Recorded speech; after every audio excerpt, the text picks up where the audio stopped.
Well, my father once told me, son, don't you spend your life on the run, yeah. Have a heart that weighs a ton, and don't you be so quick to draw your gun on. He said, son, yeah, he said, son, don't you be so quick to draw your gun. It took many years for me to see this road that lies ahead of me, and I think there could be more to read. If the seeds I sow are worth to keep, if I just open my soul, happiness could be free. In this crazy world, I know there's someone looking out for me.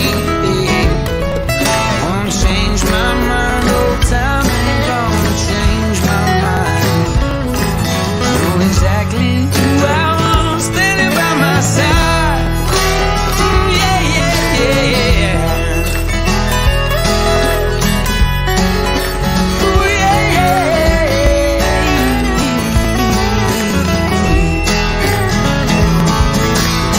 God, I need you so. All the things you've been teaching never giving me hope, and a long time coming, baby. Now I know I give my word to you, and that I hold. Darling, how can I explain the reasons I've been living this way? Well, I swear to you that I can change. You, I tell my soul away. I just open my soul. Happiness could be free, baby. Oh yeah, in this crazy world, I know there's someone looking out for me. Oh, won't change my mind. Old time ain't gonna change my mind. I know exactly who I want standing by my side. All my friends, I need you. Can experience the whole time standing by my side. So long I've been just an empty man with a broken heart and an open hand. Through time I went like a grain of sand, and now I felt like the rest of the hourglass. Somehow she looked inside of me, saw the soul of a man she knew I could be. If I just put the drink down, stop smoking weed, maybe a God would finally talk to me. If I just open my soul, maybe happiness will be free. In this crazy world, I know there's someone looking out for me. Won't change my mind, old time ain't gonna change my mind. Now I know exactly who I want standing by my side. Oh, my friends, I need you. Kindred spirits of old time standing by my side. Oh, my father once, he told me, son, don't you spend your life on the run. Oh, have a heart that weighs a ton, and don't you be so quick to draw your gun.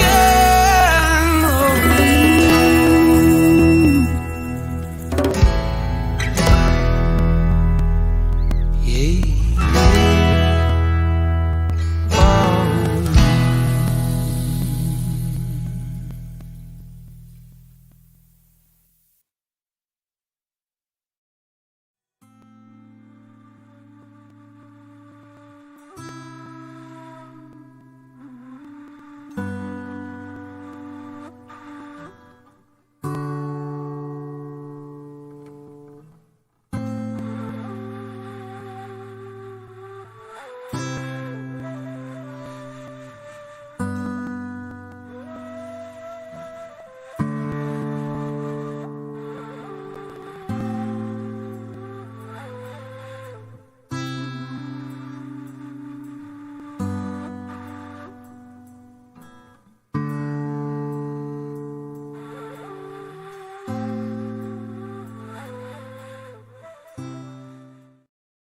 All right, aloha. Make sure everybody can hear me. Yeah, it looks like it. Aloha, mahanapono.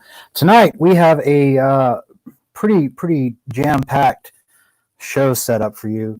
If you looked at the picture, you would notice it's a play on the good, the bad, and the ugly. Well, we don't have any good to talk about tonight, unfortunately. It's the bad, the worst, and the ugly. So I am going to get ready to bring on a special guest tonight. We kind of planned this last minute, but we always do. I'm going to welcome onto the show is going to be my co-host tonight, Murphy's Law. As soon as she gets back into her picture, I'll put her on. So we're going to go ahead and welcome her to the show, Murphy's Law. How are we doing tonight? Hi everyone. Hopefully my peeps come over to hang out as well. Shit. I'm doing good. Worked hard today. Got my wild hair going on. No hat. No hat. I'm wearing like a shirt cut out, where the sleeve. So my hair is getting to that stage now where it's getting awkward. So we've got three main subjects to talk about tonight, and they are all correlated with one another. And I'm going to do my best to move from one to the next in a synchronized manner because it makes sense in the way that I'm going to present it. And if you've noticed the thumbnail of this video, with the good, the bad, the worst, and the ugly, you have three pictures that are associated with it. And the first of those pictures is pictures of tent cities, and that has everything to do with the economy tanking and the unemployment, which is going to lead to homelessness. Going into the next picture, which is the worst, is the fact that we're having food shortages and people can't afford food to begin with because they're now out on the streets. Now they don't have a job. They live paycheck to paycheck. And then I'll go into the my final and third point, which is the ugly, which is war, because famine always leads to war. When you have a food scarcity, people will fight over resources. We always have. So, and Murphy, you're going to be my secondary perspective on anything that I have to say. I want to hear what you have to say. I want to hear what you think. And your opinion is just as important as mine. So, Viticus, that's one thing I got a lot of, opinion. Yeah, true. Okay, so we're going to start with a couple of articles, and we're going to start with the bad. So I'm going to go ahead and share that real quick. Let me make sure we got this right. All right, and this is the first article. Let me get to the page real quick. All right, and the title of this article is COVID-19 versus economy-related polls. I'm not worried about the polling. I don't care about that. Here we're going to start here. The longer the current conditions continue, or if they ease and then worsen, the more dismal survey numbers may look ahead.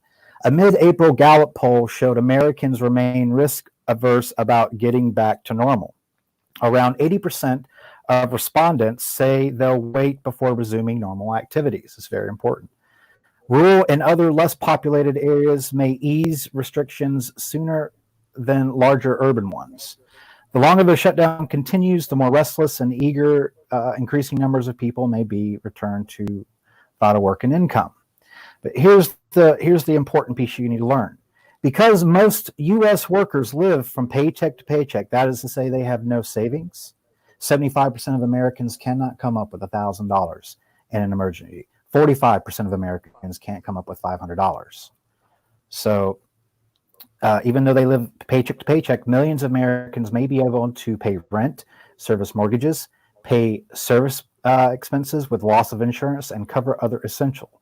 Homelessness may increase dramatically. Already hard-pressed food banks are overwhelmed by public need. Feed and hunger are growing in America exponentially. And we talked about exponents on my show a few weeks back when I was talking about how the virus, I pretty much knew where it was going to be at the end of April, and it was about 3 million cases. It's just how exponents work.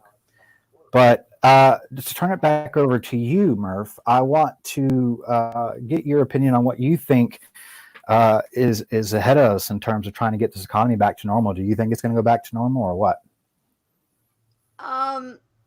Well, I'm very uncomfortable with the term new normal. That just freaks me out. I want the old normal. I liked it just the way things were. Um, it's gonna have to be really strategic in order to get things just up and running. Not even about a new normal, just to get it up and running. I mean, it's gonna be a really hard road. I've been up to the food bank. I went about 2 weeks ago. I've never seen the back parking lot so full. They were like, they did say that they were closed the day before, which they usually don't close. They're out there in the rain and everything. You just drive up and you get what you get.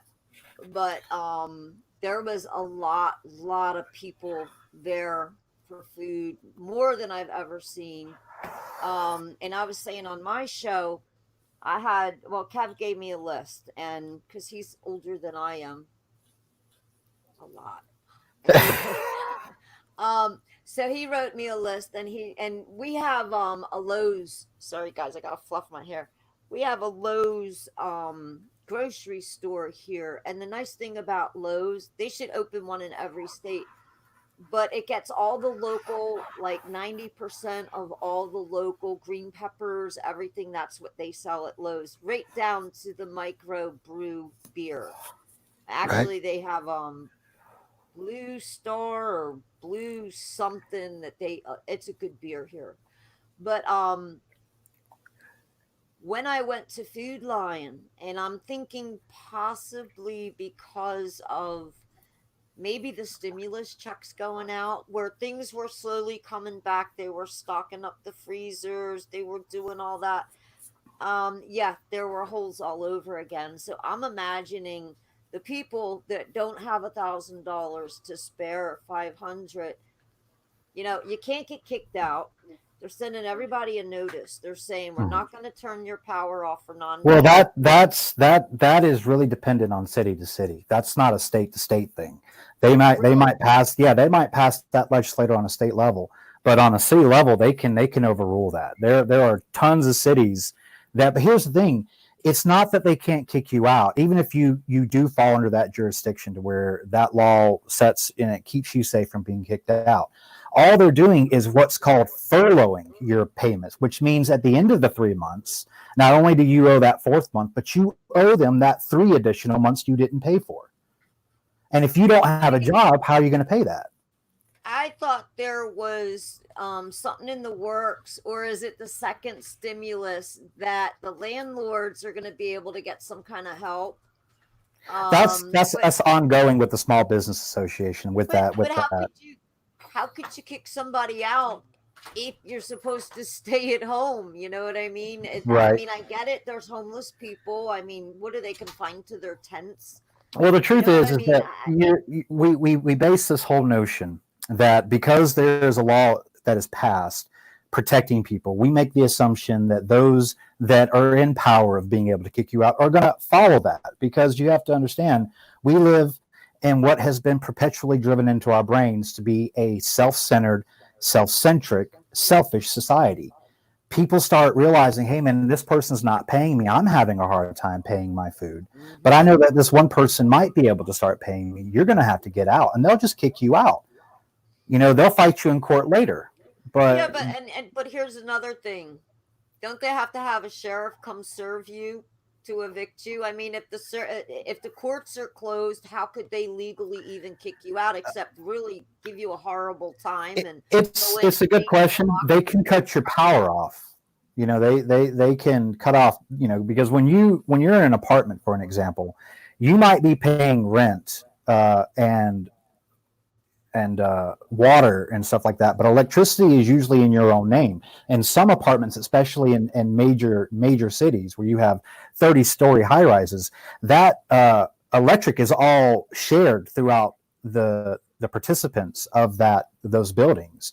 And Really? like in New York City, for example, they can shut power off to your apartment if they so choose. Not It's not like that in every city, in every state, but in big cities, your big like Seattle and people that have hundreds of millions of people that flow in and out throughout that year.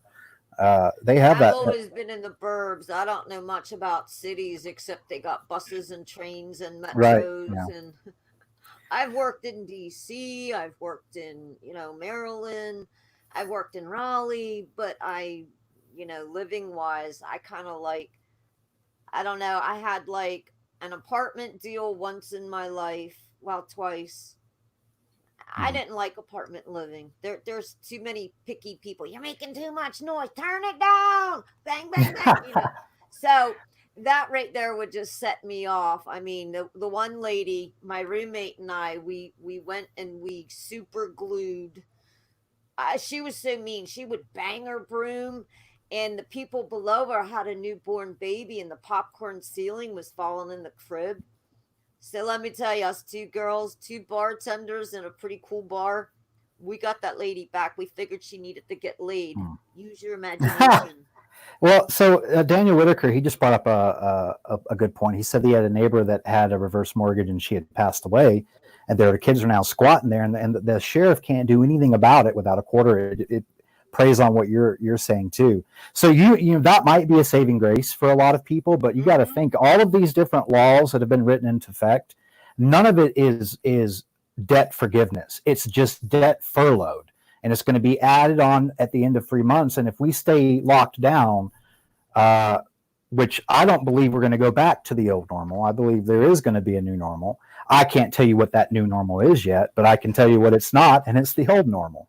Right. So we're Well, going I mean, there's gonna be hope, and I mean, to. in the perfect world, if I was going to be working something out, I would definitely be saying, well, we got to take care of That's tenants. right, Gus. And then, give a stimulus where maybe the landlords can apply for and show the lease to Hmm. verify. But hopefully, like we've been paying our rent because Kev, Right. he's got his, Social Security. So we haven't had an issue with paying our rent or the electric. So we're right on time with our bills. Even Yeah. though they don't give you a lot to live off of, we've always lived within our means. So, but maybe how it should be constructed is where the landlords, maybe they got to get the tenants to sign something with them. Yes, on your Hmm. behalf, I can apply for this money. But I mean, our rent's not that much. Some Right. people, I imagine, like the normal rent for most people is probably 1,200 to 1,500 a month. So Oh that's yeah. It almost two and months it behind. starts. It starts. So I lived just north of Seattle in Washington for a while, and I can tell you that in Seattle, just a studio apartment will run you anywhere from $1,200 to $1,500 a month. You want a one-bedroom apartment, you're looking upwards to $2,000 a month. So it's become ridiculous. But we've Yeah, got so here's you're the thing that I lucky. wanted to. Yeah, I'm lucky where I live in North. We both live in North Carolina, and I pay $600 for a two-bedroom house, and I live by We myself. were we were paying 550, and which is totally legal before all this, like 2 3 months before she raised our rent by $200. Okay, And that's illegal. I mean, you live in the same right, state. She could only raise it 3.2 to 5%. So right. she's already breaking the law. Hmm. But then again, she don't want to fix anything. But the one thing we do have is a lot of land, Hmm. where we are. But yeah, I mean, a lot of people in other states, they're like, what, you're paying 650? What, you're paying Yeah, 750? They're thinking, but that's within our means, and it's not a right. bad Well, neighborhood. and then most of We North don't have Carolina is rural. I mean, very very little of North Carolina is urban populated. So. yeah. But we're gonna jump into this next point about the homelessness and how I feel. Uh, this page here that we're looking at, this woman did an interview about people are now more vulnerable to homelessness, and because it all connects. And she asked this person a series of questions, and she kind of got this narrative that she played out in this way. And I want to read it because it's very important. So she says, I continued prodding her with questions I know she'd rather not answer. But by the end of the awkward conversation, I've derived the following information, and this is all hypothetical. Rebecca was unexpectedly laid off. She referred to the experience as losing everything overnight. She hasn't made a penny since March 14th. This happened at a time when she had just begun to get ahead of her bills, and as such, she had about 1 month's worth of bills set aside in her bank account. That savings is already dwindling. Her landlord did not waive her rent payment. She filed for unemployment and took, well, actually, I'm sorry, this isn't a hypothetical. This is a real thing that happened. I take that back. She filed for unemployment, and it took her a month and a half to acquire a PIN number, not a check, just a PIN number. She has received information regarding how much money unemployment and is willing to pay her, or any confirmation that financial compensation will come anytime soon. The unemployment office is both overbooked and understaffed. They are not answering questions. In fact, they are not even answering the phone. Lots of restaurants are closing, but no restaurants are hiring. For people who have work experience, only work experience in the food and hospitality industry, this means there is zero jobs to fit to their history of occupational experience. That has never happened before. In Rebecca's lifetime, she has never witnessed a time where not a single restaurant was hiring. And so some of the most worst affected industries in America is hotel workers, stadium employees, food and beverage workers, teachers, educators, people in real estate, nurse aides, and stuff like that. Well, they're also low wage, but problem is that we are 70% consumer based. That means we're 70% consumer industry driven in terms of our GDP, and that 70% has been shut down. So it's really terrible. It's all of that is just going to intensify the more and more people we lose. We're expected to cross the threshold of 30 million Americans out of work this coming Thursday.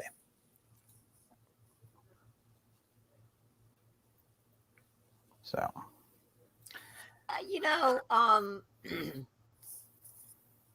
this can go so horribly wrong, but it can also go greatly right.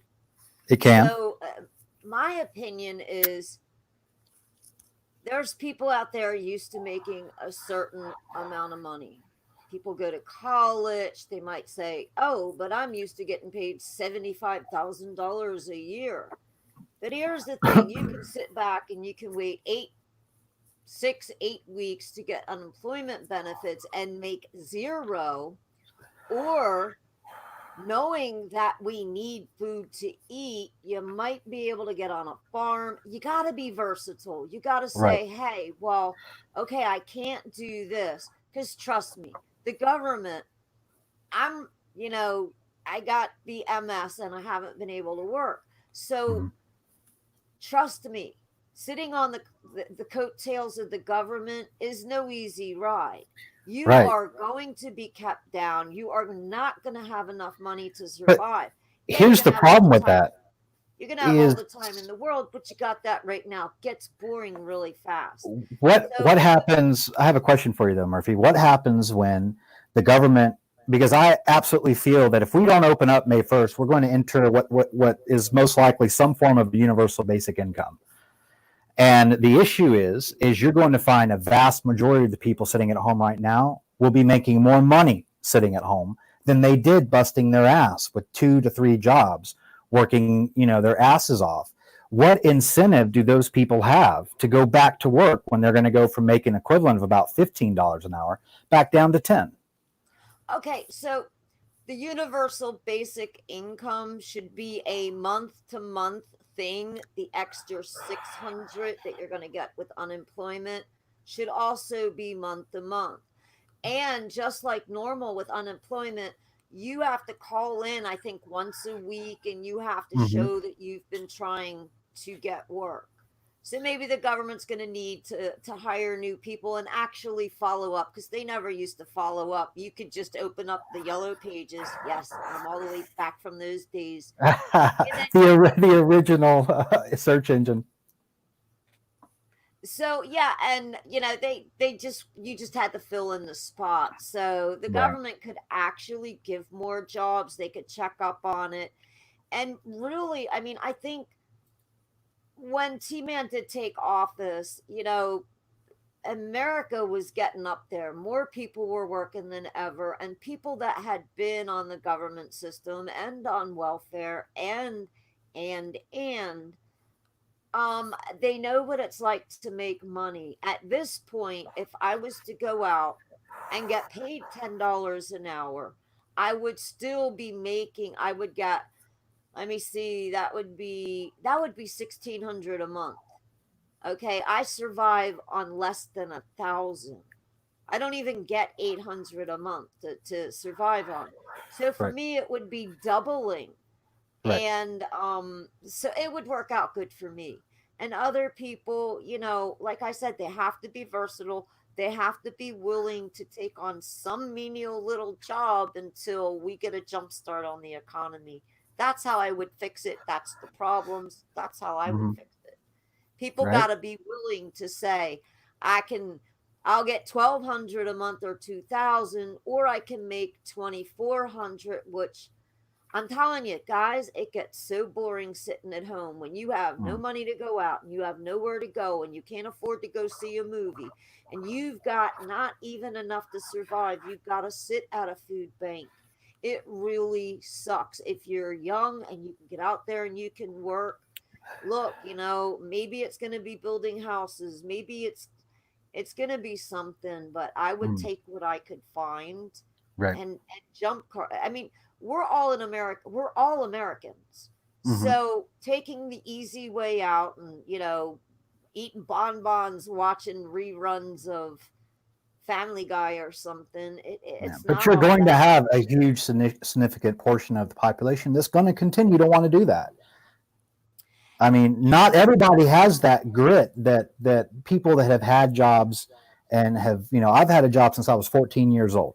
I'm now retired. I don't have to work anymore. I'm a disabled veteran, so I'm set for life. Even during these times, I'm good. I'm okay. But I've worked my entire life. I know what it's like to work my entire life. And you have a lot of people that haven't worked their entire life, that a lot of them were still living at home, being YouTubers or whatever it is that they're going to do. They don't know what it means to have that hard earned work ethic that you're talking about.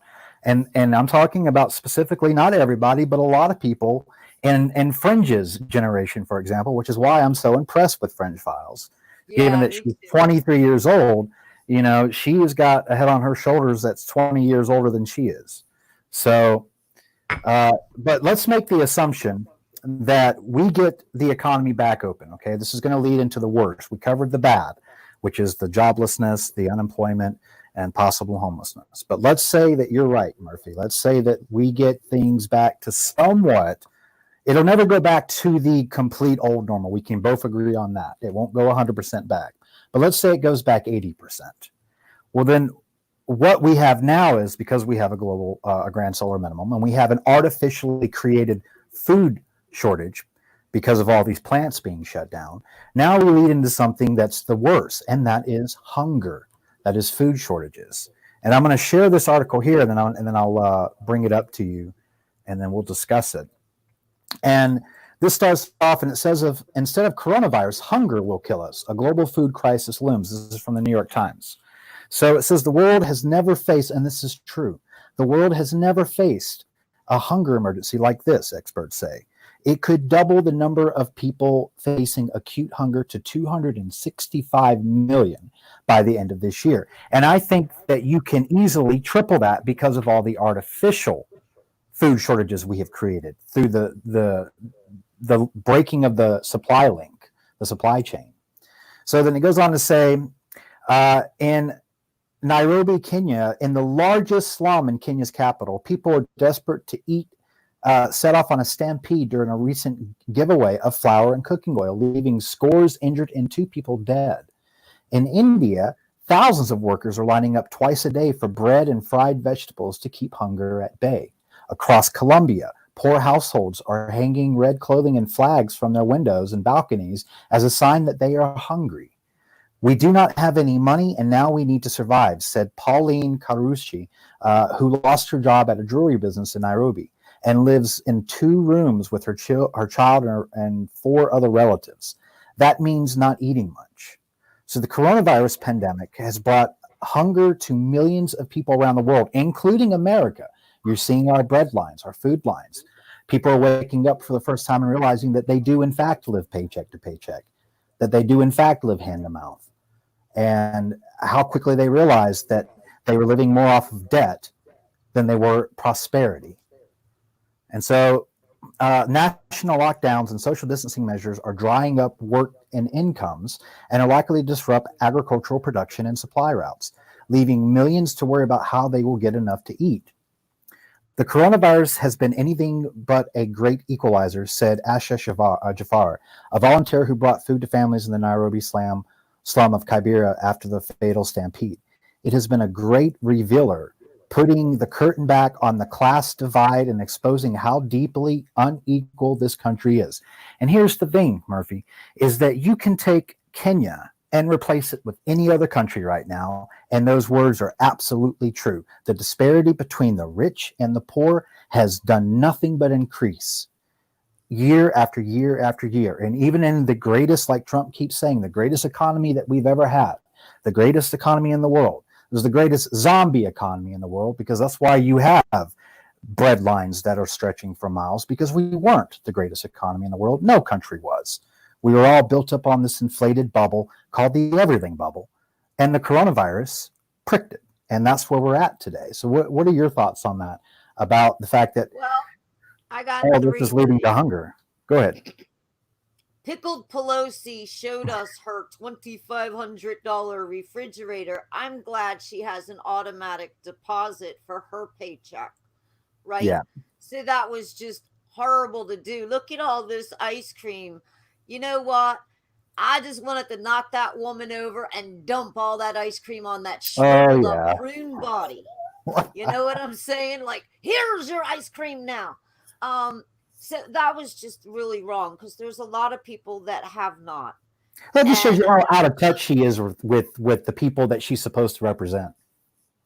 Yeah, so, I mean, she could have at least said, well, my refrigerator's bare too, and maybe kept that bottom drawer shut, instead of saying she had to make sure she had every flavor for her family as well. Now, as far as other countries, we could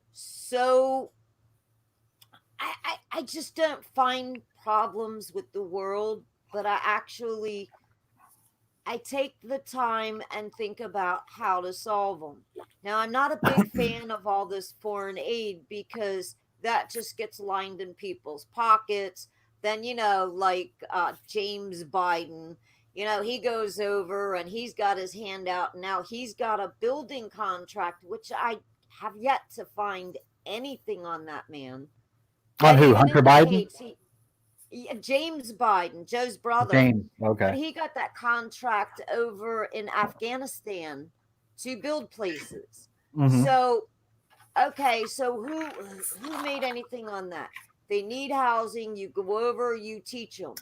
Now, as far as food, in all the other poorer countries, like say Africa, say. But Murphy, this isn't a poor country problem anymore. This is a world problem. Every country, America included, are facing food shortages. I know, but I can solve this too. So instead of sending this foreign aid over to communist or socialist countries where the people are never going to see anything, what we need to do is send some agricultural people over there, send them some seeds, teach them how to drill for water, and get some water going, and teach these people how to grow food. I would agree with you on that. I would agree with you that on any other circumstance, except for the simple fact that we always forget that we're in a grand solar minimum, where the places where you used to be able to plant crops is becoming uninhabitable. Yeah. Right? It's also the nature itself that's making food shortages. It's not just us. I mean, so it's still going to take 3 to 4 months to grow. I mean, we could send eons of grow lights if there's electricity around some of these places.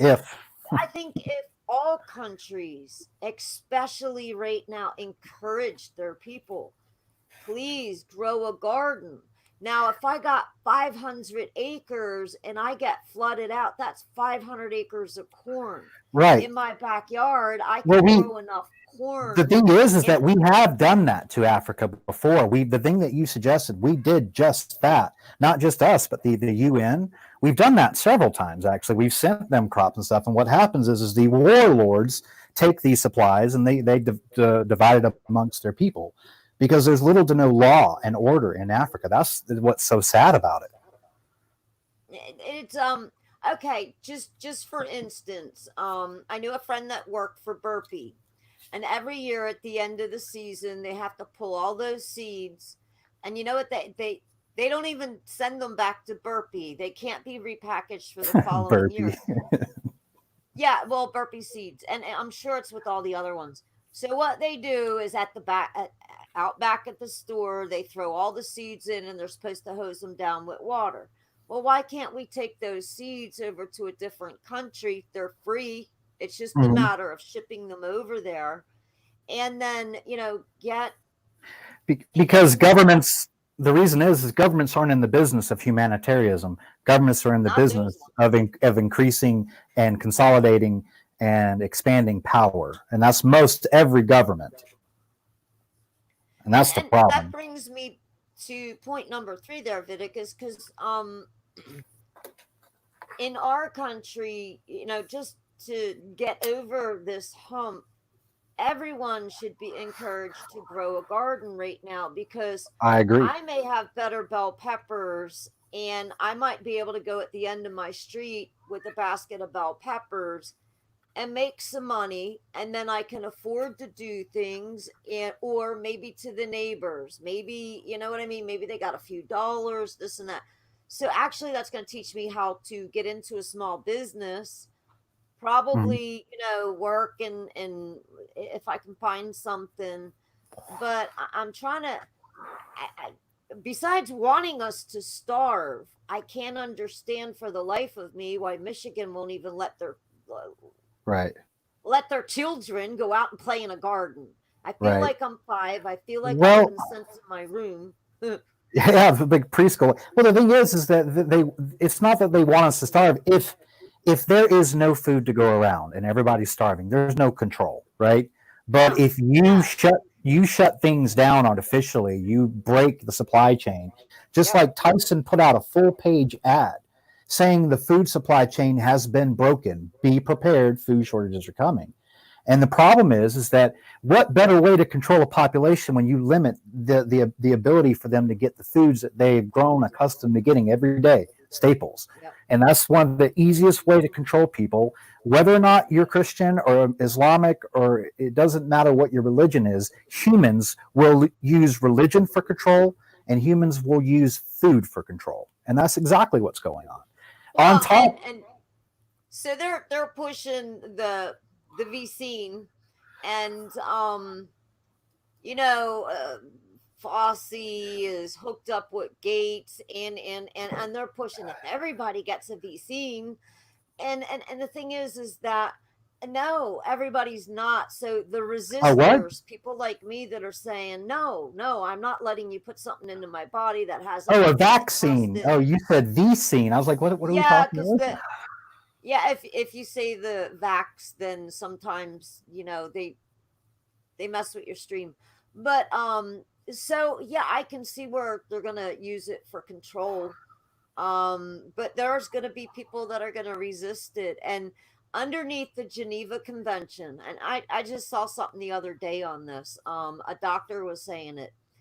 Technically, they cannot. There's a, how is that phrased? You have to be in, you have to have informed consent. So if it's actually For said, well, I now. don't have my informed consent, so I do not consent, they cannot legally binding. Now, the Geneva is under international law. They can't hold you down and Right. make you take something. It's a certain way. And this lady, I Right, have but to, what happens when we rewrite those laws that legally bind you to take a vaccine? Because it can and probably will happen. I mean, I don't know who's in charge of the international, but this I'm was talking about actually national. taken. I'm talking about us, just Americans. Like I, at this point, like whatever happens internationally is with those countries. We've got enough problems just here in America, and if they keep pushing this vaccination, then we're going to get to a point to where the only way for you to buy food and to have a job and to renew your tag is possibly to show evidence that you've been vaxxed, and that's a real livelihood. That's a real possibility. And I can see them doing that and holding out and saying, yeah, well, it was like in the beginning, oh, masks aren't going to help you. Masks. When I went into Lowe's, I went to 3 different stores. There was a sign, I should have taken a picture of it, and it said, we prefer our customers to wear masks. Mm-hmm. Mostly everybody in that store had masks. Mm-hmm. So I can't go outside without a mask. Well, there's no masks to buy. So basically, Right. you're going to make me stay home. Right. Yeah. When I heard about this virus, I went and bought all of Walmart's N95s. That was on January 23rd, before anyone was buying them. I'm being a rebel about it. I've been looking into this since the 22nd of January. I don't want to wear a mask. For one, the rubber, I got an issue with rubber. Mm-hmm. So, and I'm out there, I come home, I wash my hands, because I mean, billions of dollars. And what does who tell us? Go home, stay home, and wash your hands often. I'm sorry, I feel like I'm 5 and I've been sent to my room. Right. Right, but this is also from the same organization. Like, I've read about how if you talk negative of the who, that YouTube will take your channel down.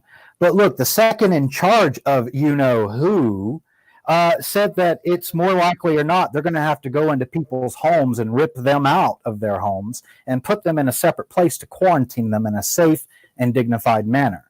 And all that means is they're going to zip tie your hands instead of cuffing you. Yeah.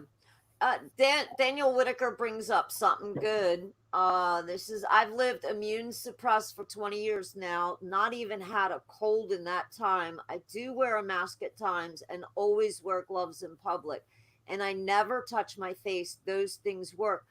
Yes. Daniel, I agree. But the thing is, in the beginning, they were like, well, you could wear one and the other person, but it's not going to work. So we could have avoided this whole shutdown. In the end result, what are they going to tell us to do? Stay 6 feet apart and everybody wear a mask in the meantime.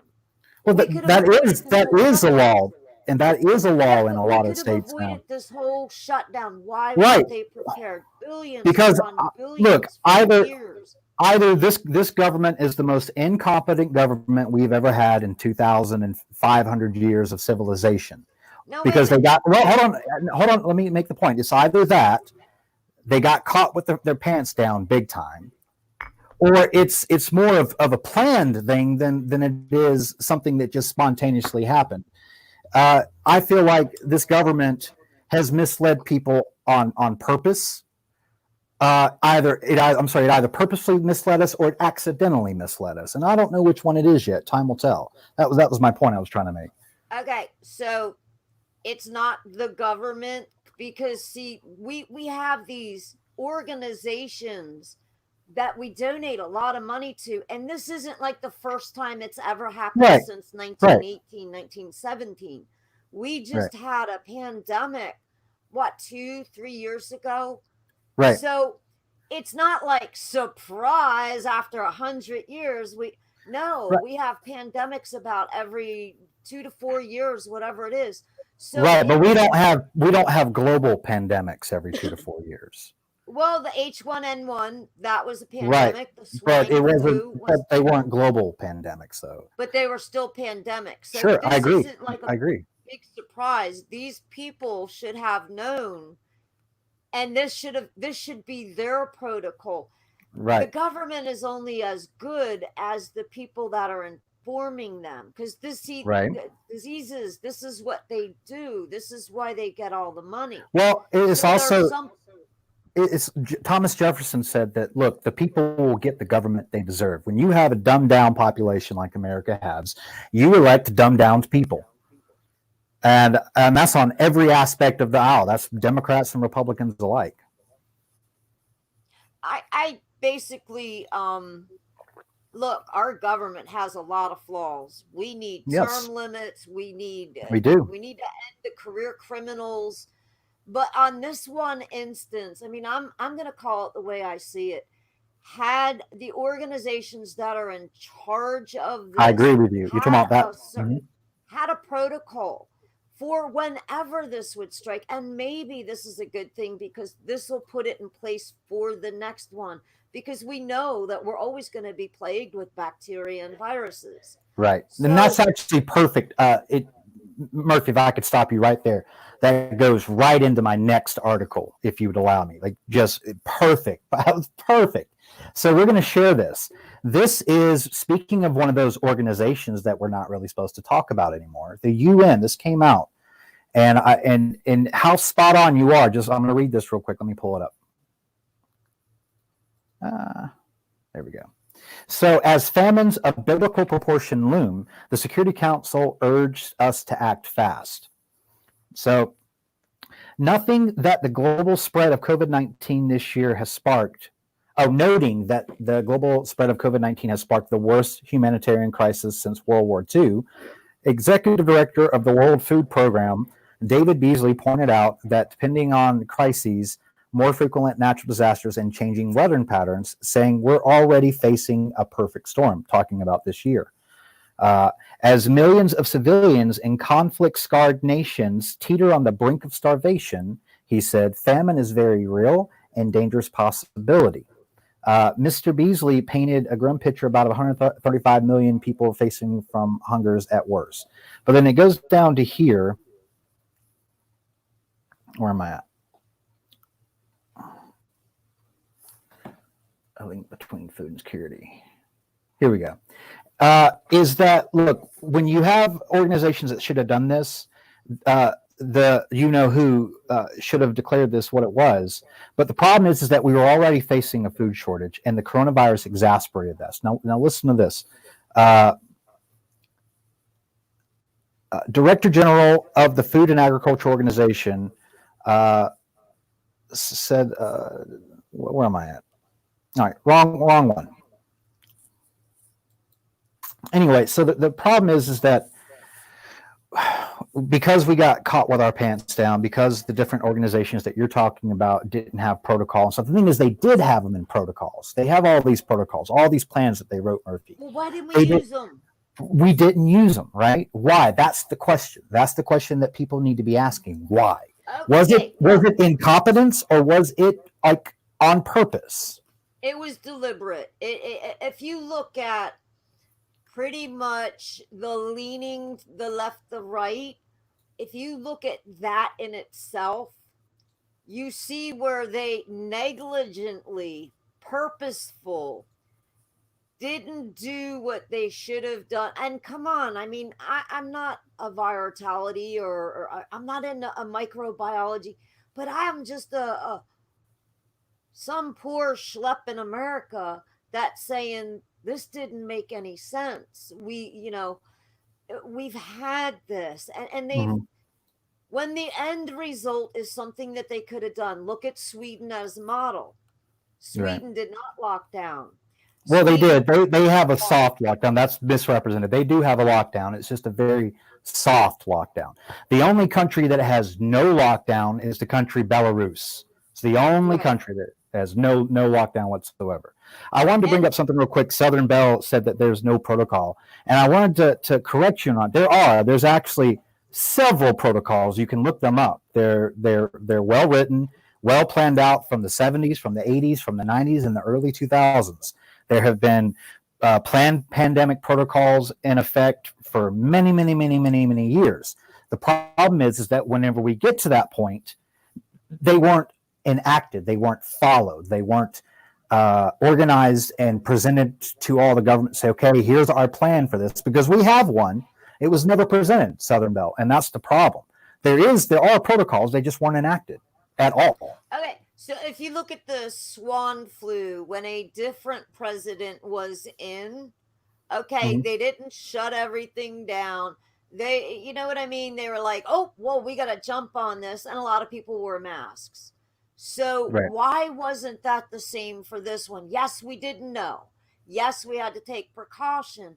But, I don't know, Mr. Government, just send everybody, a 30-day supply of masks and have everybody wear a mask. People that are very, very sick, let them stay. Yeah, we'd do that if we had them. Yeah, I think they're working on that. We don't But in produce any anything in this event, country. We don't have any means to make them on the scale that we need to make them because we've shipped all of our jobs over to China. yeah, well, in that 6 weeks that China didn't sound the alarm bell, what they did is they Oh, went they were around and covering it up. ordered a lot of the PPEs from the different countries. So that left everybody else without.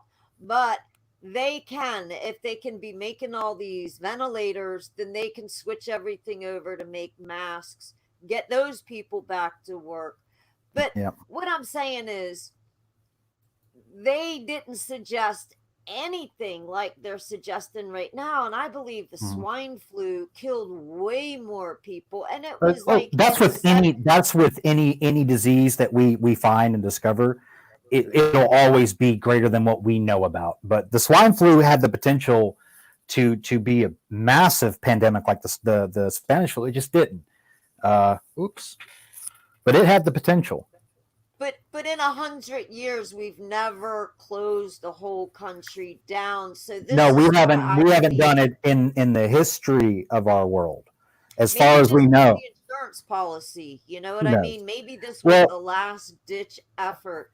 And I mean, I know a lot of people don't like T-Man, but you have to take in account he is spotlighting things that are mhm, wrong. Do people want to see arrest? We want to know, and we'll do another show on this, Viticus, right. because Well, we want to we talk talked. about this. Yeah, we talked about this on the phone, and I told you this, and I'll tell the viewers. Right, I'm not political. I'm not. I don't have any colored lenses when it comes to the political spectrum. Personally, I see them both equally corrupt. So when any president is a sitting president, I criticize them constructively. I don't bash them because I hate them. I don't worship them because I love them. When Trump does things that I agree with, I praise him on it. Like when he defunded those crooked bastards, I praised him Yep. for it. One of the things that he did do that was a good thing was closing the borders to China. However, he's done a shit ton of things wrong too, and I call him out for that as well. But I do get people from time to time telling me I'm a never Trumper or Trump deranged. But look, I could as a human being to a human being, which is Donald Trump, I feel like he's grossly incompetent as a human being, and he probably shouldn't be president. But he is president, so I will criticize him on the job that he does, good and bad. I'm just saying that I don't think. I think if they had recommended that everything shut down and he'd be like, no, I'm keeping it all rolling, then the 50,000 deaths would be on him. So he did take faster actions. Oh. But I'm still saying that really by defunding you know who, and even the other branch that's in on this, I Whoops. think that maybe this will put in an open space for another organization that isn't going to be political. So they're gonna, Come now, you you know, don't really think that. it doesn't take a bag of brains for people to figure out that it was bad advice that was given to him, and you're I only look, as good as the you're right. You're advice. right. And You're I right. think in a way that they're However, trying to. I'm sorry. you're right. You're right. However, he is in the most powerful position in the world. So you are who you surround yourself with by. Those people didn't just break his door in and say, "Hey, we're going to be your advisors." He chose those advisors. So it's a back and forth. It's a constant circle. He's guilty and they're guilty. He's guilty and they're guilty because he brought those people in and chose to listen to them, and they probably chose to give him bad information. So it's an equal footing on in terms of responsibility. But they are not a government agency. They are a foundation that, Right. and he's not the only one that got But there's little bad. difference between that recognition anymore. What difference is there between the Bill and Melinda Gates Foundation and the Federal Reserve? What difference is there between them anymore? It's all becoming one conglomerate corporation being presented in daily press briefings where we're getting fucking corporation abs for my pillow instead of hard facts about the lives that have been lost in this country. It's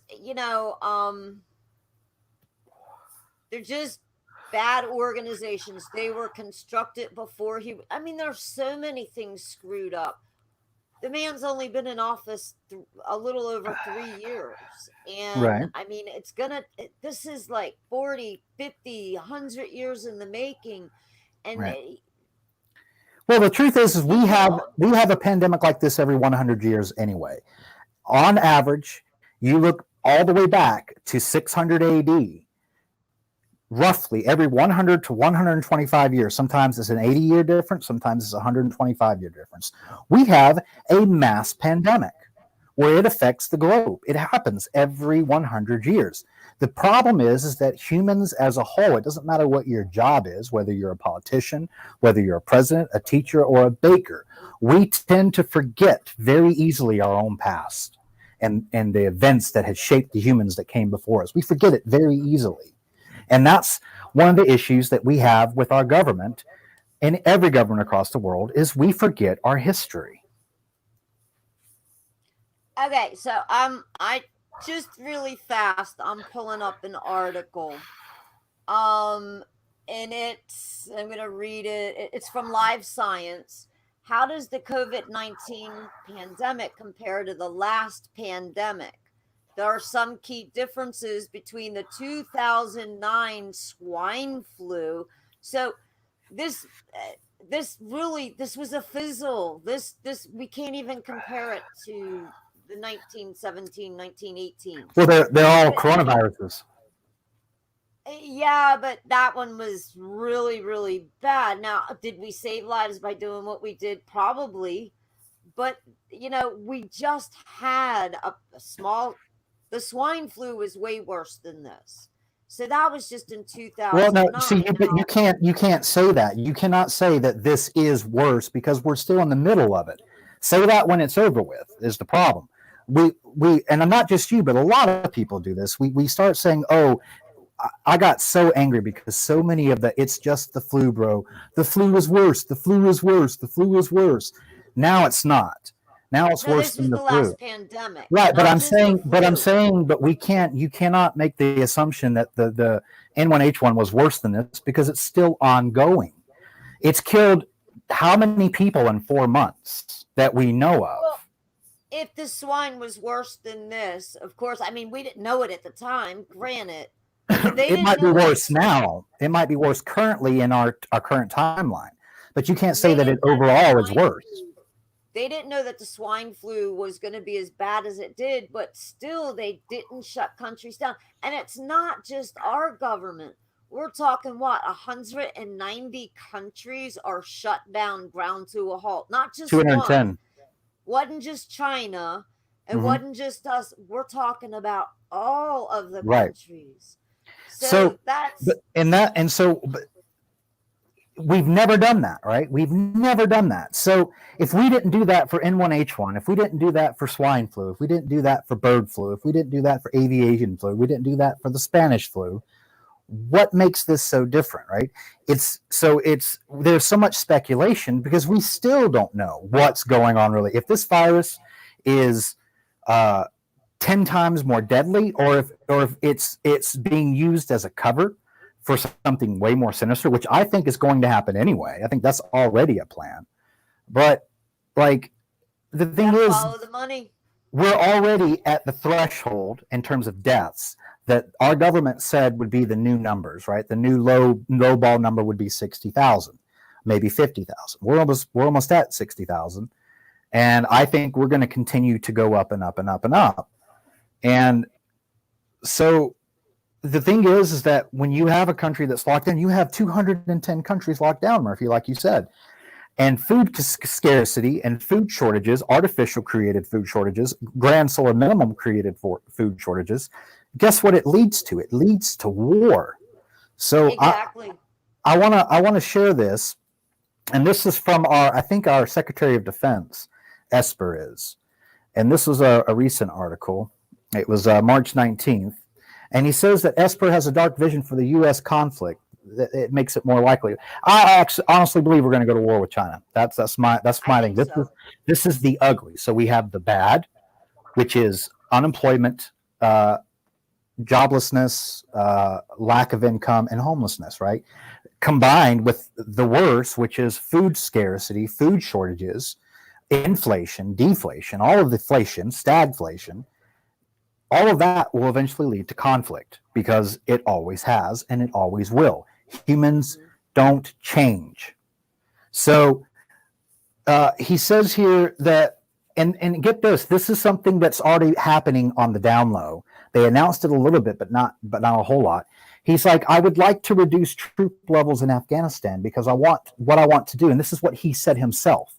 I want to reallocate forces to the Asia Pacific region.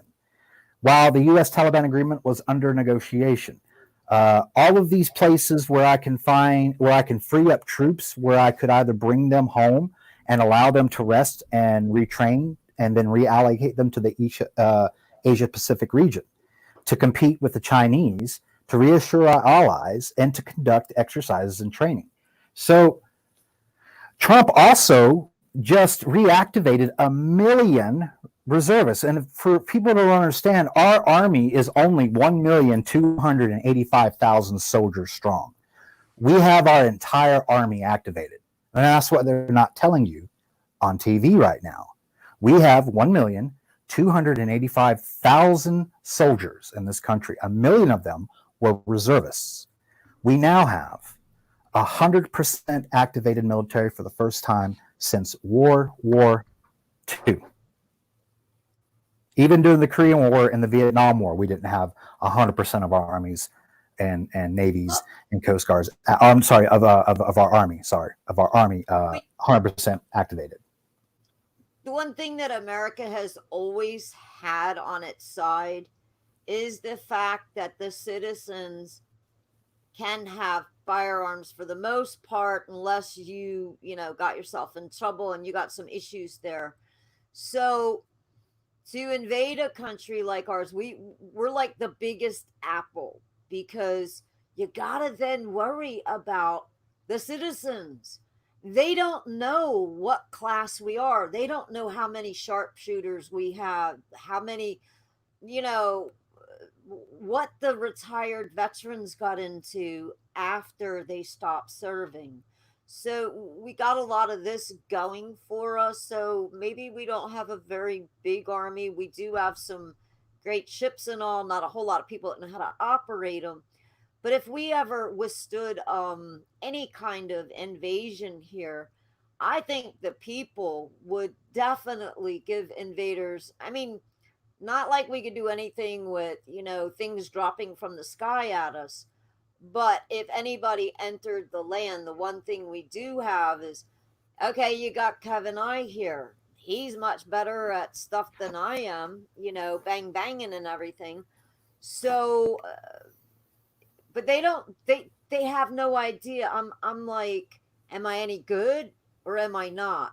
Do I know how, am I dead on balls accurate, or do I suck?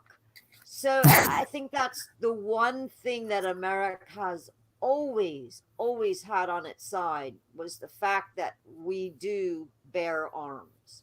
Right. So yeah, and the citizens are the wild card. And that's something, like, as much as I criticize the will of the average American these days, at a certain point, if you were to invade our country, that is one of the quickest way to unite people, because we are a militaristic society and we very much believe in our sovereignty of our nation, right? We've been on the king of the hill for the longest time, and any country that invades us, should our army start to falter, well, you'd be surprised how many millions of Americans would start fighting guerrilla tactics. You know how we won the war with Britain?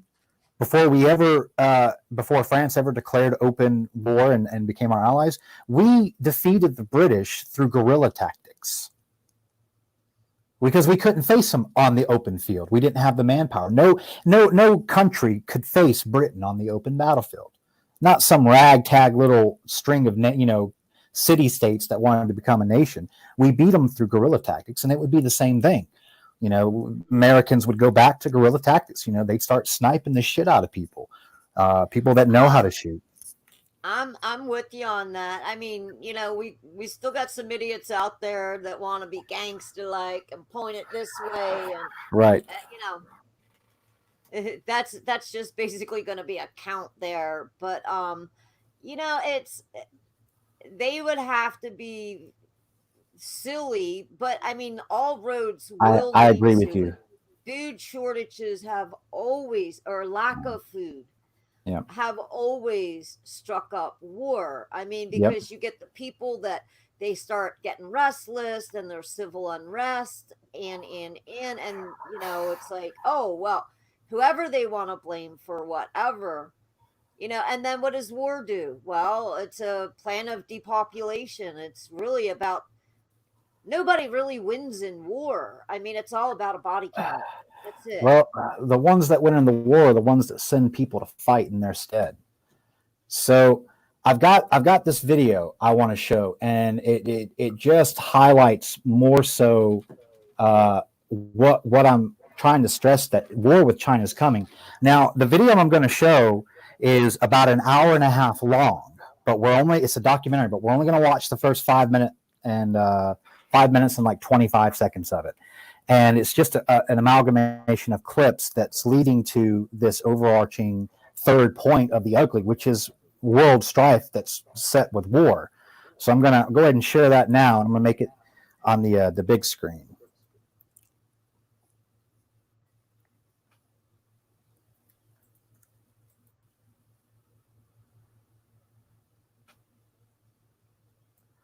As soon as it takes its time to load.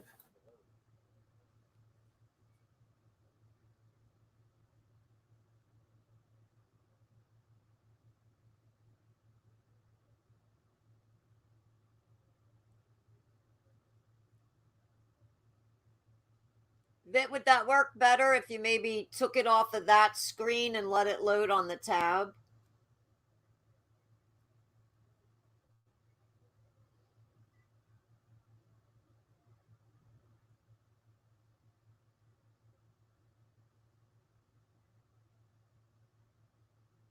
You guys are really, man, I love the chat room. We got some great people in there, and they're like so into what we're talking about.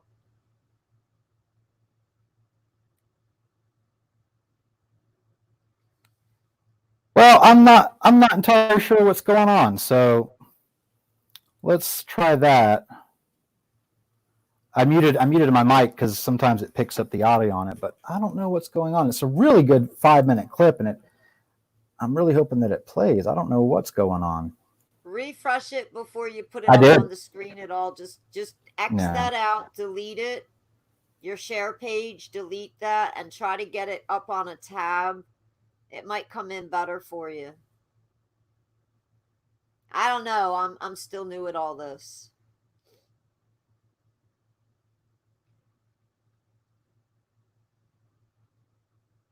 Prophecy 56 of the 2 2 for China's version of Revelation. Oops. I exited out of the the whole thing. All right, I'm pulling it up now. So this video is going to be talking about, while I get this video pulled up, it's going to be talking about the oncoming conflict that's already been brewing with China. Can you hear me? Everything all right? I got you. Okay, so I'm pulling this up now, and it goes into more than just with this trade deal going on and with the recent animosity with this Wuhan virus, CCP virus, whatever you want to call it.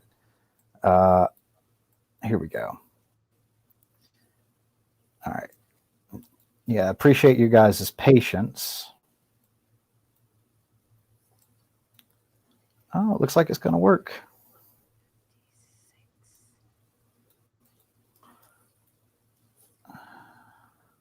Oh, that's why it didn't work. I had the wrong video.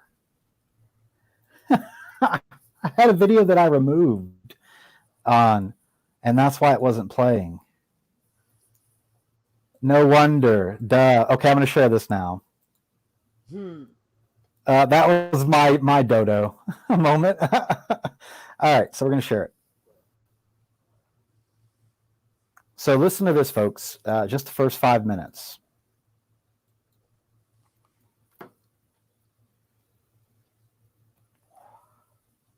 There we go. Yay!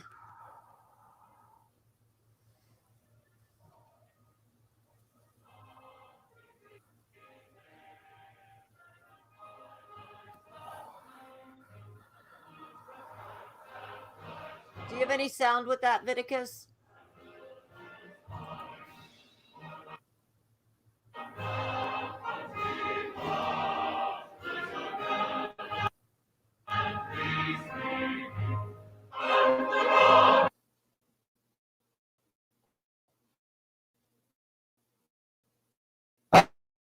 What's going on?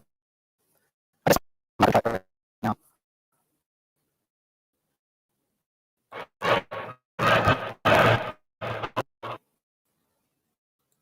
Whatever. Can you guys hear me? All right, so it won't work. But the whole point of it was to show you that China's been building these air bases, right? These artificial airstrips in the sea, and we've been observing them, and there's been just a slew of people denouncing them across the world. But the truth is that we have China surrounded by air bases and missiles. Japan is nothing more than the glove of the American fist, right? South Korea is kind of the same situation. We have all of these air bases surrounded and pointing at China. So it's been that way for a while. These tensions have been coming for a while. So Daniel Whitaker put he put up about the prophecy number 56 of 2B2 for China's version of Revelation. I pulled that up, Daniel. Do you want to share that on screen and I'll read it, Vit? I already have. Okay, let me go here. I haven't read it yet, so we'll just experience it together, I guess. Oh yeah, I did. You go ahead and share that. I did. Daniel brought that up to me maybe a couple of weeks ago, and I told him that I didn't know anything about it, but I looked into it. So, but go ahead and share it. Okay, so what do we got here? All right. So I pulled it up. This is Soul Ask. This ancient Chinese manuscript predicts new world order, wars, and disasters. So let's have a little peek-see and let's see what's in here. Over the past 200 years, the planet has seen everything: war, revolution, famine, genocide, epidemics, natural disaster. Sometimes these events claim tens of millions of lives. Currently, Beijing went on the blockade of several tens of millions of people. The situation in China clearly got them out of control, and the plague creeps out. What will happen when, after 3 or 4 incubation periods, the epidemic begins a procession on the planet? No one knows. Therefore, due to the lack of reliable news, people now turn their eyes to the prophecies because many mystics from different times warned of epidemics. Hence, since China is now, so to speak, the culprit of the main triumph, odd they used that, it would be interesting to see what the Chinese documents are saying about the future. That is what are the Chinese mystics predicting for the near future. And in this situation, the Chinese text 2B2 comes to the forefront. It is believed that it was written in the 7th century, but this is more than debatable. Nevertheless, in the middle of the XIX, I guess, what's that, 29th century? No, wait a minute. 19th century? Yes, there you go. The book was already there. There are copies from the printing house with the years of publication, and it is without doubt that in 1850 it was impossible to know such things. He does kind of sound like our Nostradamus. Everything is written, so they have a little... Nostradamus exist across the world, They have a little video. 2B2, however, that is TB2 is 60 pictures and 60 explanatory poems. Yeah, and see, I remember. Once I looked at it, I remembered exactly what it was, because I have looked at it before, but I looked at it for a completely different reason than what Daniel Whitaker suggested it for. I had to do a project in high school about Chinese and Japanese calligraphy. And so this book was one of my recommended books for in terms of drawings and representations. So I used a lot of these drawings for presentation I had to do in high school. And but I didn't read it at all. I just I just looked at the pictures. Well, so 55 of the poem's pictures have already come true. Everything has been found and proven by Chinese researchers. So we will not dwell on them and immediately proceed to the final part of the prophecies. 56, image of two soldiers, each of which stands on its own continent. Two continents are separated by the ocean. Soldiers do not use their weapons. They only spew fire at each other. Fishes, fleets, collide their foreheads in the ocean. Birds, aviation, they collide their beasts in the air.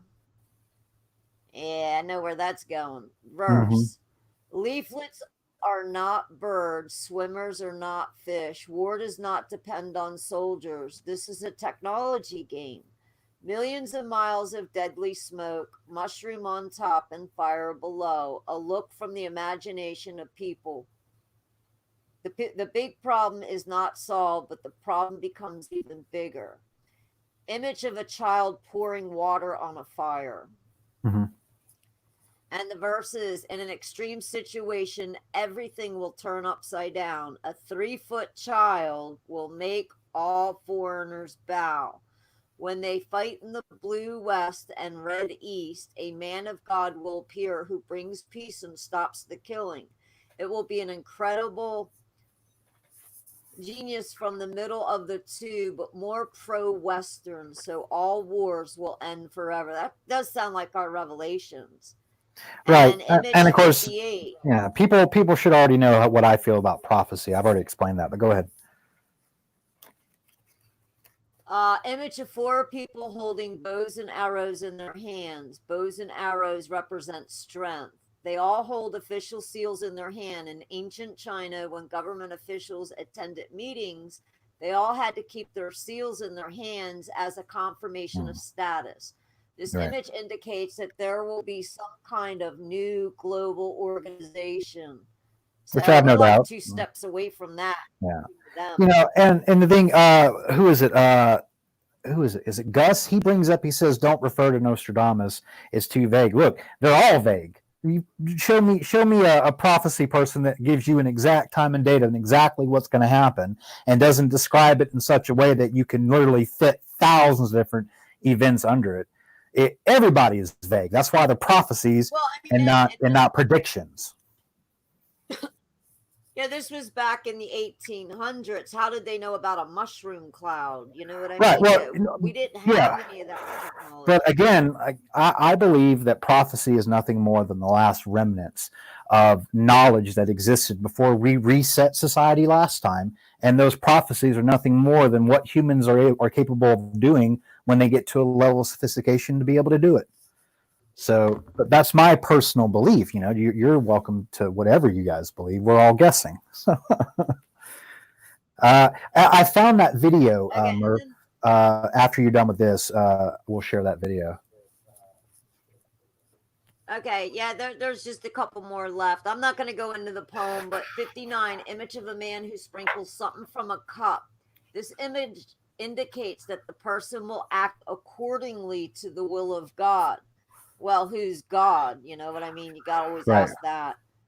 Verse, no locks, no walls, not yours and mine. Okay, so that's the poetry part. We're not going to get into it. We'll skip through it.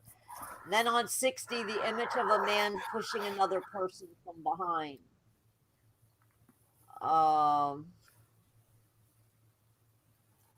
One negative, one positive, infinite loop, but it ends. The number of God will be studied at this age. The natural path of the human race will be disrupted.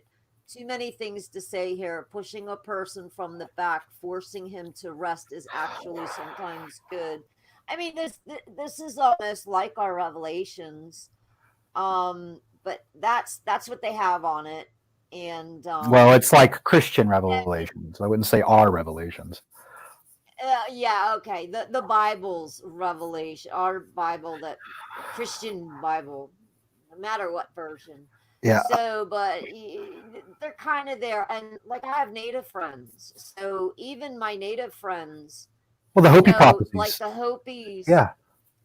the Hopis, literally before they even had a Bible to read, you know, their things go on to say about different things that are going to Well, happen. they talked But about anyway, mostly. They talked about that was the really white cool. skinned man coming and taking their land long before they ever met the white skinned man.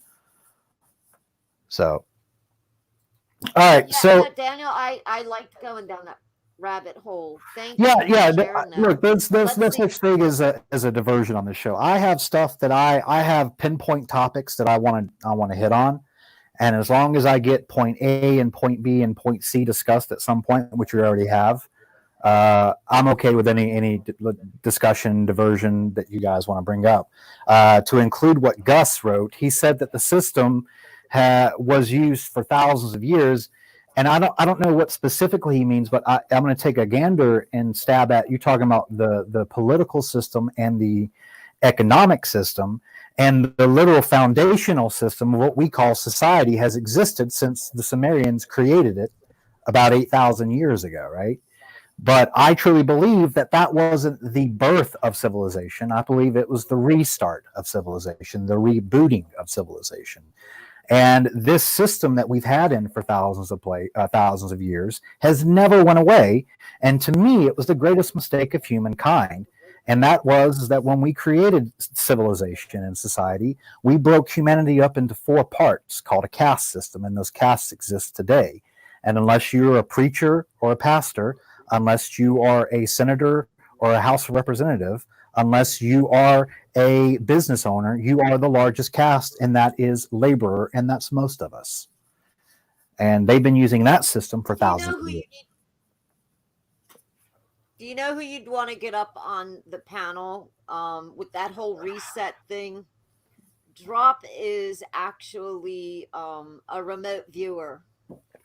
And since I've known him, he has always went on about the reset, about the children 5 and under being missing, that they're actually being taken underground. So he's right online with you, and he gets into some really deep subjects on that. And I mean, maybe you get him up here, and he is right Yeah. online with that. Well, He look, can tell you it's some really things, it's and you'd be common like, yes. sense.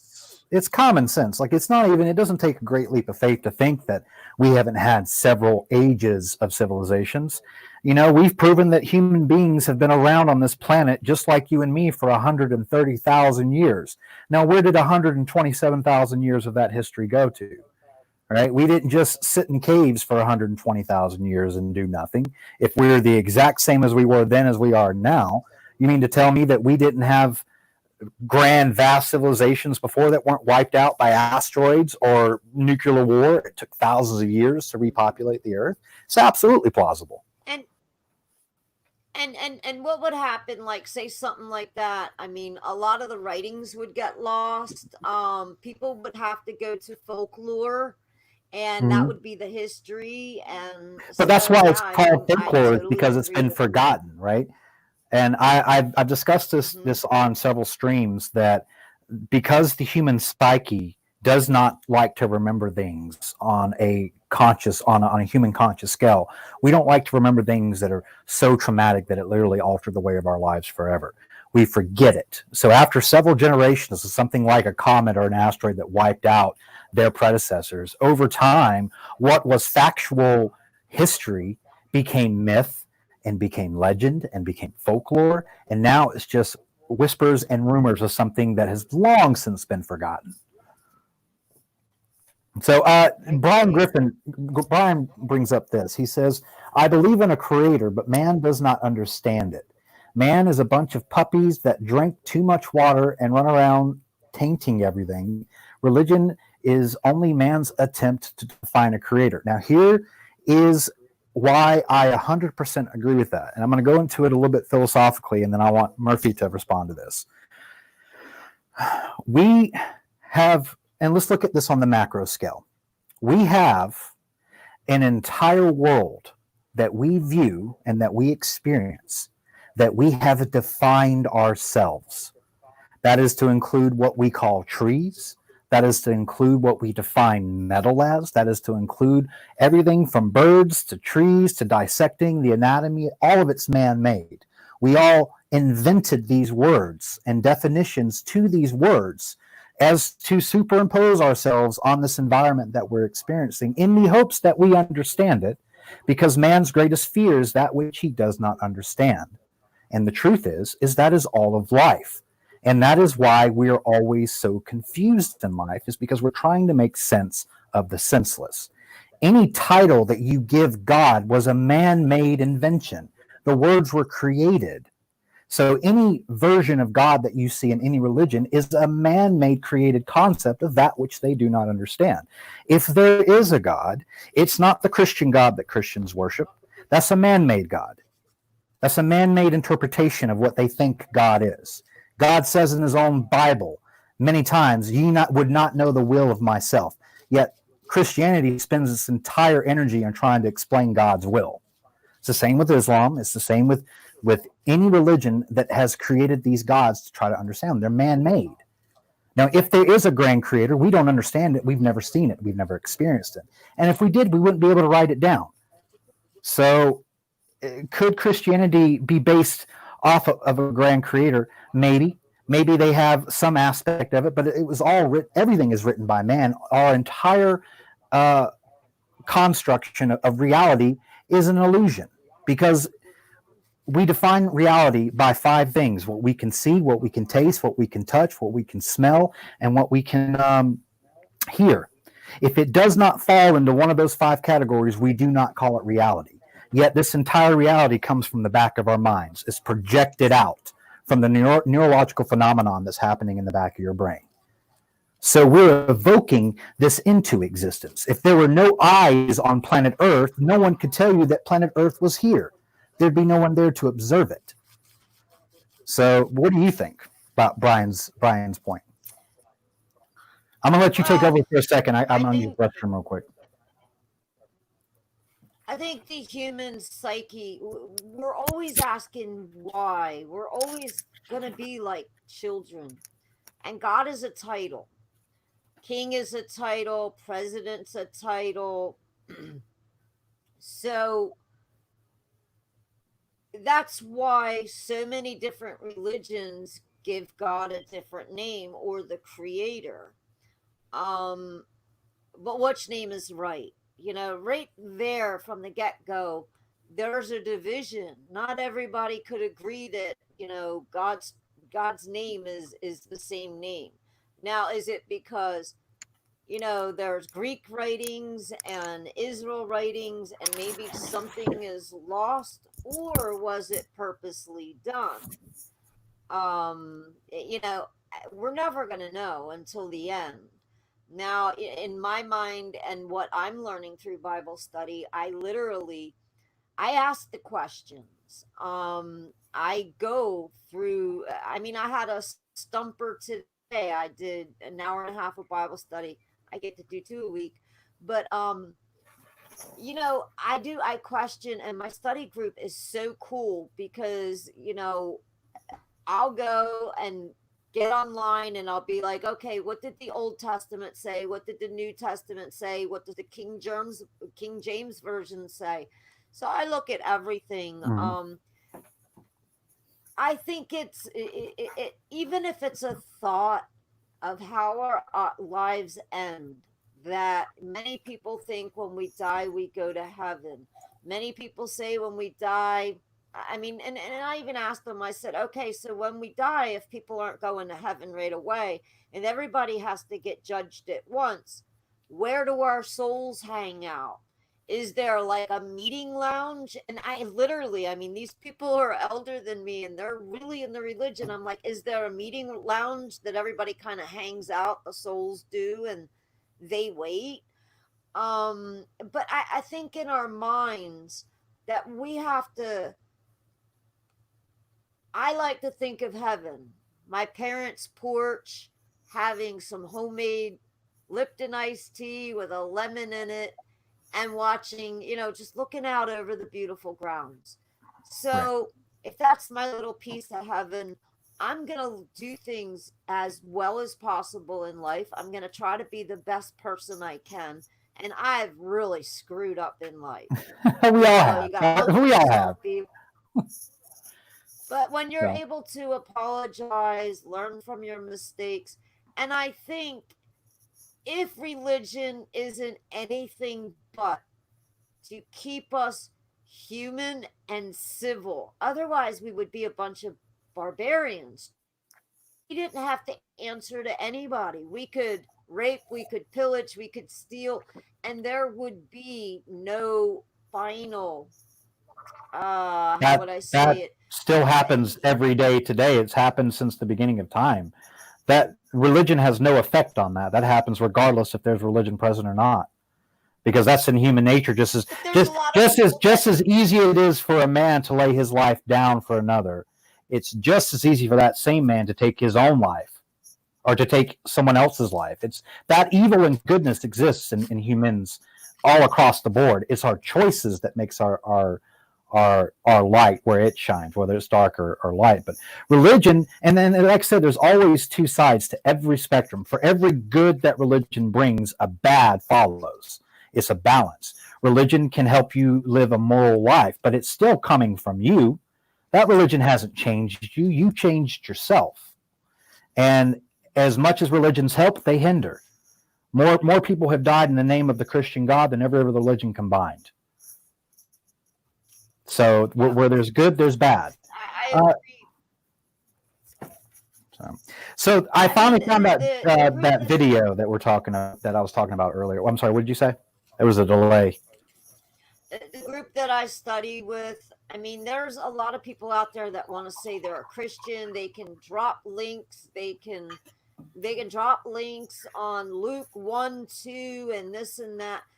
Right. But really, it's more than just going to church on Sundays and reading the Bible. You have to live by, and if everybody had some kind of moral compass and standards that they lived by, such as the Bible, the Christian Bible, then I think we would be better people. Right. Well, I disagree with that because the Christian Bible teaches you to hate as much as it teaches you to love. It all depends who's teaching it. You're supposed to forgive your trespassers. You're supposed to turn the other cheek. And I mean, it depends who's even deciphering the Bible. It depends on their understanding. But I do agree, Right. all religions, not just, all religions have fought and killed over a namesake, over an interpretation of the Bible. Look, when you fight a war based off of what you believe, it's called a war of idealism versus a war being fought over resources. Right. A war fought over resources is a more humane war because they're not going to kill women and children. They're not going to destroy possessions and things such as food and art because it's a war of resources. We don't fight those wars too much anymore. We fight wars over idealism, and we've been doing that pretty much for the last 2,000 years. My idea of how you should live life is better than your idea. And you don't believe in the God that I believe. Therefore, you are unholy, and you are the demon of the earth. And because of that, we must bomb your country indiscriminately until you see the way we see it. And that's the way we've done it. That's the way that Rome has done it. That's the way that pretty much every empire has ever done it. They've used religion as a means to spread their own power. The only problem is that Christianity is especially heinous to society, not because Christianity in of itself is bad, is because it was made popular. And the whole reason why we have Christianity in the Western world is because of the Romans. Now, if the Romans had chose to adopt any other religion, the Western world would be that religion. If Buddhism was the religion that Constantine converted to, which Buddhism's not a religion, but for the sake of argument, if Buddhism was the religion that Constantine converted his empire to, we would all be Buddhists today.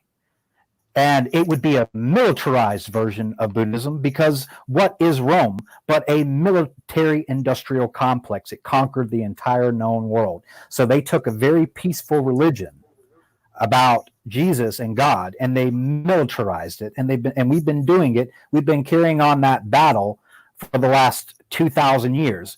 Every song you hear in Christianity is "Onward, ye Christian soldiers." What are you fighting? Evil? I mean, religion, you're right. There's good, there's bad, there's the ugly on it. And there's a lot of controversy, and people will fight over, or they'll bicker. And the Bible is a very personal thing for each individual, because the way you interpret what's said, and that's where I think people start bickering. And no, it's not this. Okay, so last week in my Bible study, they were telling me that Jesus never died on a cross, that he died on a stake. Didn't I tell you about that, Viticus? No, you didn't tell me. Okay, so then I had to go back, and it was Constantine that made the cross very, very popular and a Christian thing 300 years after Christ died. Well, here's the thing. Rome has been crucifying people long before the birth of Jesus Christ. That was, the crucifixion was a Roman punishment. But was it a stake or a cross? It was neither. The way they did is they would take 9 times out of 10, they would have it would be a T-post like this, and they would have your hands draped across this T-post, and they would tie your feet on a little piece of wood. Now, if you were especially heinous or they really didn't like you, then they did stake you, but they staked you here and not here. That's one of the big misconceptions that Catholics have of stigmata. Christ was never pierced through his hands. It can't support a human body weight. This can. So, but that was a Roman practice long before Jesus Christ and long after Jesus Christ. But it became the symbol of Christianity due to Constantine making it, because the reason why it became the symbol of Christianity is because when Constantine converted to Christianity, he saw what he described as a cross in the sky when he was praying to Jupiter to win a battle. And he saw what looked like to be a cross. And he knew that was the symbol that Peter had chosen for this new faith called Christianity. So that's why Emperor Constantine chose the cross as the symbol for the religion of Christianity, because he saw it in the sky. That was a tactic to make it popular as well. Sure. I mean, we could dive into religion, and I mean, I've had shoddy teachings my whole life. A lot of the stuff, like, because I'm 54, so I grew up with the Old Testament, then the New Testament, then the King James Version. And I mean, I got 2 really great people that showed up at my door, and I study with them every week, and I'm constantly learning. I've doubted religion in my life. I mean, gosh, I was in Sunday school back in the 70s when long hair, oh, you hippie freak. And then, Right. I'm in Sunday school saying, well, Jesus had long hair. Does that mean he was a hippie? He was a Got in hippie. trouble, you know what I mean? But I He always was- ask the question. If nothing else, he was a hippie that was way ahead of his time. Yeah. Nothing Well, else. Nothing I else. did That was not what he go was. over too good at Sunday school. Let me tell you. Yeah. I mean, I And- was the odd kid out from that point on. And for my background, a lot of people may not know this, but in a former life, I was in school to be a pastor. In my Wow. younger years, when I got out of the military, or even before I went in the military, I was enrolled in Trinity Baptist College to go down to become a pastor in Wow. Miami. I have read the Bible front to back. I'm not joking, 6 times. I was so devoted to Christianity that I literally got up every morning before school 2 hours to read from the Bible. I was president of Bible club in high school.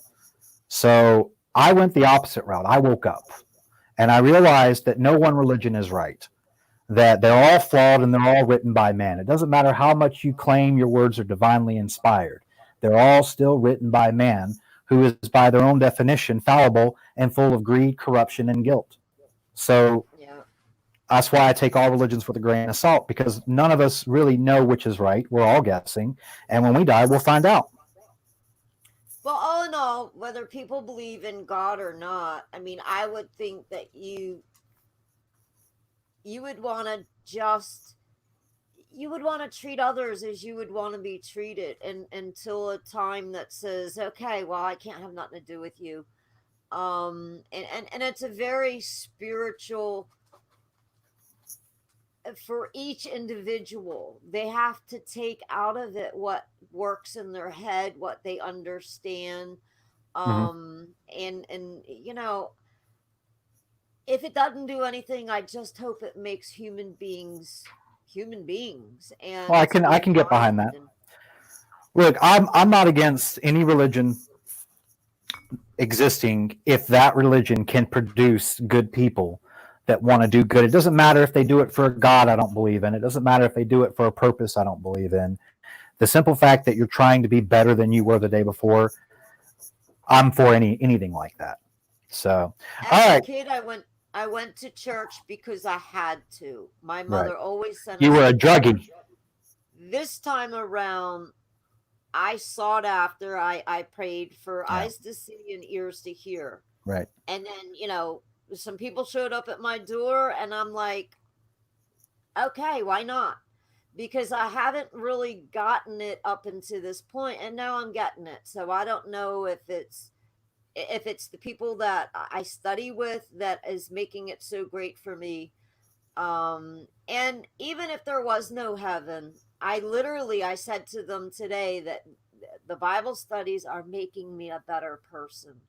So, Right. And at the end of the day, that's what matters. Like we yep. we Christianity is in the same boat as every other religion that we have today, because we've somehow gotten in this notion that we must go out and convert everybody to our religion. That's Christianity, that's Islam. It's because we're so adamant on making them believe what we believe that we corrupt that religion's ability to make you a good person, not because of the religion of itself, but because of humanity in itself. We Mhm. take anything that can be good and pure and we can corrupt it for selfish gain. And we do that with everything, religion included. Well, and that's why everyone raves about Jesus. He was literally the role model Yeah. for everyone to come Look, after. I And will debate people until I'm blue in the face on whether or not Jesus was the Son of God. However, nobody can debate that Jesus didn't exist. He was, in fact, or at the very least, a real man. He really did live. He was. There's documentation of him existing in more sources than just Judaism. There are Roman uh, manuscripts that document Jesus of Nazareth. So, but if nothing else, he was a 33-year-old hippie who got killed for this whole concept that you should just love each other. I mean, if nothing else. So, who I knows? mean, I really, like I said, I'm looking at it with brand new eyes, and I'm listening with better ears, Mm-hmm. and maybe there is nothing at the end. But I believe somehow we were created, and if there is an entity of some sort that decided that they were lonely, and you know Right. that's fine. But like I said, my studies are showing me, most of all, besides learning about all these people, to become a better person. Right. So And for me, here's what I want.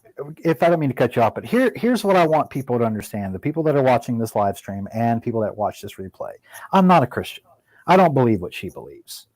But do you see how two people who are civil can have a disagreement and still have something productive come about it. It doesn't, and see, we get so caught up on the whole notion that we're right, because we believe something to be true. Everyone else must believe it too, right? And I don't believe that. I believe that we all have our own unique truths, and that if we don't agree on something, that doesn't mean we can't be friends and can't have dialogue. It doesn't matter if we agree or disagree. And not only that, I mean, I try to keep an open mind with everything. I do too. Because I learn, I discover all the time. I may have an opinion today, and I might learn something tomorrow, and next week my opinion can sway. It's not that I just don't believe I know everything. I believe that I'm learning stuff every single day, and people that I encounter, I become the richer for that, because I enjoy other people's ideas, and I do, man. I pop off in my brain, then I get into doing my digging, and people have lost the skills of a debate. Everybody. Well, it becomes a disagreement. It becomes a disagreement, not a debate. Right. Everybody can't be right, and everybody can't be wrong. Right. Well, see, and Socrates said this. Socrates says that I know not. Right. The more knowledge, I did a philosophical video a couple years ago about the truth of knowledge, on this channel, and the truth is that the more I realize I know, the more I realize I know nothing. Nothing. Yeah. Knowledge is empty. Knowledge is meaningless. Knowledge only has power because we've given it power. We've created that knowledge. So I may not, I know that there's a lot of people that are diehard Christians in this country, and there are a lot of people that are diehard atheists in this country. The truth is that I can preach all day long about how I can pick apart Christianity for its flaws, but then I could die, and then all of a sudden see Jesus Christ, and I'd be on my knees and saying, "Oh shit, I was wrong," because I don't know. And because I don't know, I cannot be dead set on one idealism altogether. I have to keep my mind open to every possibility. And if there's evidence to support something, I will sway my opinion. I will take it into account. And people should be more like that, because that's how you create civil discussions and civil discernments, not civil disagreements and civil disorderly conducts. Well, it's so much easier to create a war than it is to create a friendship. A war, you can just say, "I disagree, I kill you." Right. And in a disagreement, you can chat about it and keep an open mind and respect somebody else's knowledge and their feelings at the same time. But war is so much easier to create than peace or... All right. Well, on that note, I 100% agree with you. And the same thing is that it's easier to fool a man than to convince him he's been fooled. Same notion. But I think I'm going to go ahead and get ready to end this, because we've been going for almost an hour and a half, or 2 hours. So, but I really appreciate everybody coming out. I'm starting to need to go get a shower because I've smoked too much weed. I mean, cigarettes. So anyway, Murphy, thank you so much for coming. All the articles Always a pleasure, Viticus. Always. all the articles that I used tonight are in the link description below. I've also put Murphy's channel in the very first description in the description box. So feel free to go over there and check her out. I know a lot of you guys are her subscribers, but for people that are looking at this video on the replay and they don't know who she is, go check her channel out. She's got some cool stuff. All right, Miss Murphy, I appreciate it. We'll definitely collaborate again sometime soon. Much love and God bless. All right, bye. All right, guys, that's it for tonight. I really appreciate you guys coming out. Aloha, my honopono, and you guys take care. I'm going to hit that outro, and we'll see you next time. I don't think I'm going to do a live stream tomorrow night. I'm just going to do I'm going to put out just a regular video that I produced today, and then I'll probably go live again with my new webcam on Wednesday. So you guys have a great one. Later.